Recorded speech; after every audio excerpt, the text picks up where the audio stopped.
அனைவருக்கும் அன்பு மிகுந்த வணக்கம்.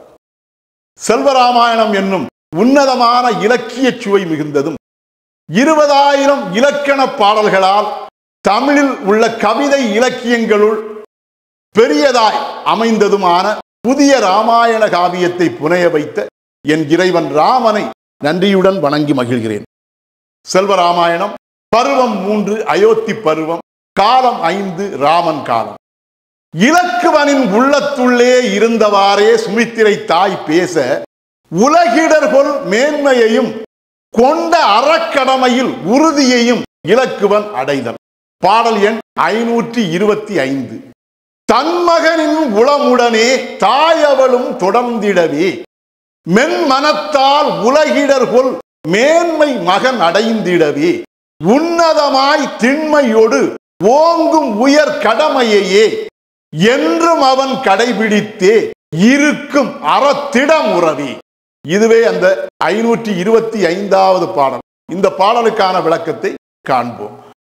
தன்மகனின் உளமுடனே தாயவளும் தொடர்ந்திடவே என்ற முதல் வரிக்கான விளக்கம், தவஞானியாகிய சுமித்திரை தாய் ராமனை வாழ்த்தி வந்த அதே நேரத்தில் தன் மகனாகிய இலக்குவனின் உள்ளத்துள்ளே தன்னையே இருக்க வைத்து அவன் தான் மேற்கொள்ளவிருக்கும் அறப்பணி என்னும் ராமனுக்குரிய பாதுகாவல் பணியை உறுதி கொண்ட மனத்துடன் செய்து வர வேண்டும் என்னும் கடமை உணர்வுடன் அவ்வாறு அவன் அப்பணியை செய்து வருவதற்கு வழி நடத்தும் வழிகாட்டியாக தான் இலக்குவனின் உள்ளத்துள்ளே இருந்து செயல்படுவதற்காக அந்த அருமை மிக்க மகனாகிய இலக்குவனின் உள்ளத்துள்ளே தனது தவ பலத்தினால் வீற்றிருந்தவாறே அந்த சுமித்திரை தாயும் அவனுடன் தொடர்ந்து சென்றாள்.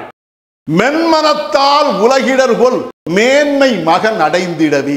அவ்வாறு அத்தாயும் இலக்குவனின் உள்ளத்துள்ளே சென்றதற்கான காரணம் இலக்குவனை தன் கடமையை திடமுடன் செய்ய வைக்கும் வழிகாட்டியாக செயல்படவே என்பதால் அவ்வாறு தன் தாயே தனது உள்ளத்துள் புகுந்து வழிகாட்டியதும் இலக்குவன் தான் ஏற்கனவே பெற்றிருந்த உடல் பலமும் உள்ளத்தின் பலமும் பெருகிய நிலையை அடைந்தான்.